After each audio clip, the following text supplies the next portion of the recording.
So as Olympic protests continue, will sponsors, you're talking McDonald's, Lenovo, General Electric, will they consider pulling out of the Beijing Games? Let's ask Rob Frankel. He's a branding expert. He joins us from L.A. So, Rob, you just heard Claudia say that so far, protesters were not targeting sponsors. It was sort of a general protest about what the government in China is doing in Tibet and elsewhere. So sponsors can kind of find some cover in that, no? Oh, believe me, this whole thing is going to have no effect on any sponsor at any time, Zero. at any place. Zero, nada, zilch, nothing. Not happening. Okay, Rob, I'm not looking for trouble. It'll find me. Don't worry. Trouble finds me. But if this violence were to escalate and, say, for example, Chinese troops are pushed into a position where they have to do something, rubber bullets, who knows, does that then change the game? No, it still doesn't change the game because the problem that you got here is that the wrong people are being protested against. There's nothing wrong with Coca-Cola or McDonald's ushering in a spirit of athletic competition peaceful among nations.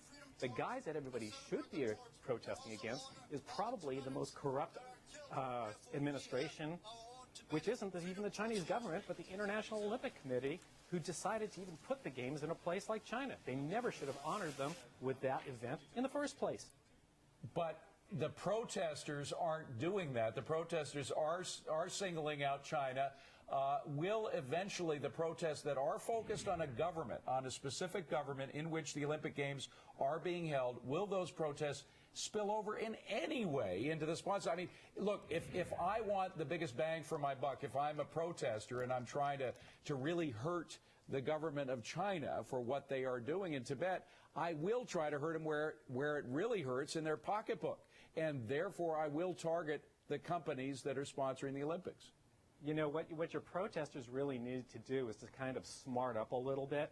I mean, you can think back all the way to the Arab embargo of the 70s, and everybody said, hey, Shell buys their oil from Arab countries. Let's boycott Shell. Last I heard, you could still pump plenty of gas at Shell. True. This is just like all those guys who say, let's all not buy gasoline on Tuesday and see how the oil companies feel. Well, it doesn't work. Nobody's boycotting anybody these guys yet. Don't have it. Rob, nobody's boycotting anybody yet.